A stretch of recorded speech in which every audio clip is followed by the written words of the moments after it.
Hi, I'm Nathan, and I'm speaking for Veridyne. Elections are about determining the will of the people, and that means the competing narratives coming at us from all directions, trying to control our perceptions to the advantage of one side or the other. Some claims are accurate, a few might be kind of screwy, and lots of claims are black as white, up as down, in as out, opposite from what's true. That's just shouldn't be normal. Clashing claims and rebuttals make it even harder to resolve opposing assertions. That's especially true when you don't know where to look for what's legitimate. It takes looking at the actual facts. The actual facts. Facts are what is normal. And the big, profound question is about what describes normal. What defines mainstream America? What do most people think about a number of crucial hot button issues today? In short, what is normal? What you think is normal describes and defines where you are among conservative, moderate, liberal, progressive, or whatever camps of thought. What makes one moderate? Who is liberal? What defines what radical is? What the heck is normal? Much of that is a matter of opinion, and any nuance, if any, is likely in the eye of the beholder. What is not a matter of opinion is that which is fact. Facts, by definition, reflect reality. Well, what are the facts then? How many Americans are actually asking for no exception abortion bans and interstate travel prohibitions? Who is for firearm registration and background checks? What are the facts about red flag laws? What is the actual threat of transgender genes? What is the mechanism that makes just for the fun of it storytime drag queen readings into bathroom predation? What are the facts and how can one tell? Let's take a look. It appears the most compelling souls to the polls issue is abortion. The different sides claim the high road. One side claims an absolute right of the woman involved to the exclusion of any other considerations. The other side claims the practice is murder, immoral, and unacceptable. According to the Pew Research Center, 63% is the middle America position of supporting access to abortion in all or most cases. 63% overall support is what's normal. It can't very well be a radical position when it's shared among 63%. Keep in mind, this position on abortion has been constant in recent years, with a slight increase in 2022 after the Dobbs decision. Never mind what detractors and deniers say. What's more, 85% of Americans believe abortion should be legal in at least certain circumstances. 85% is where normal stands. How can it be radical when 85% agree it's actually normal? Perhaps even more difficult to address is Second Amendment rights stacked against expectations about life, liberty, and the pursuit of happiness, which are not enshrined in the Constitution, however existential to our self image as a country. It just so happens that the greatest threat to survival among children under 18 years, according to the Centers for Disease Control and Prevention, is firearm violence. That encompasses unintended injuries, homicide, and suicide. So, what's to do that's balanced? What's even reasonable? First off, nobody is coming to take away your guns. Nobody is even credibly threatening, much less authoritatively predicting anybody even wants to take away your guns.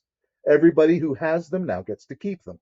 And the point is how easy to access for those who are disqualified on account of behavior, choices, or health.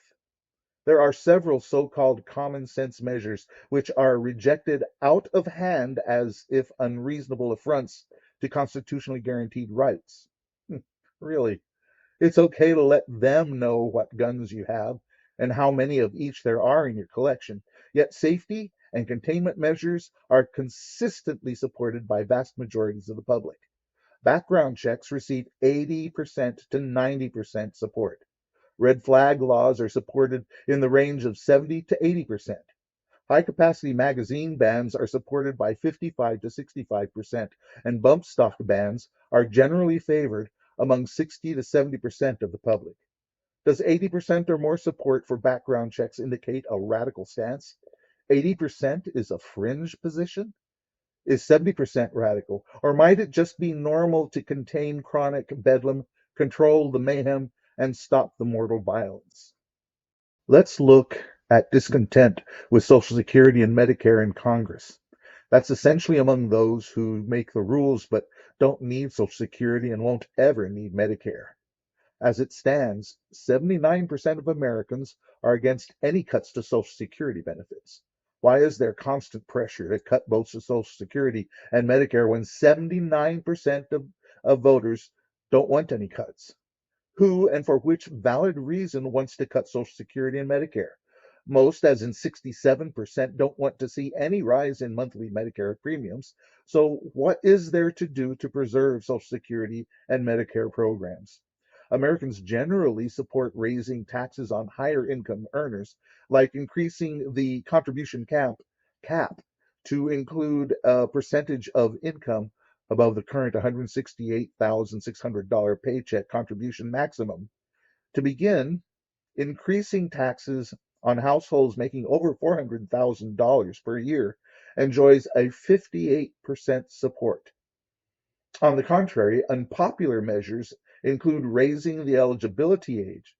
Promises from both parties to avoid cutting benefits still haven't prevented one side from pushing for cuts to paid for entitlements. And those are entitlements for which I, for one, just like most every one of us, have made payroll contributions out of every paycheck I've ever earned since I was 16 years old. We pay for it our entire working life.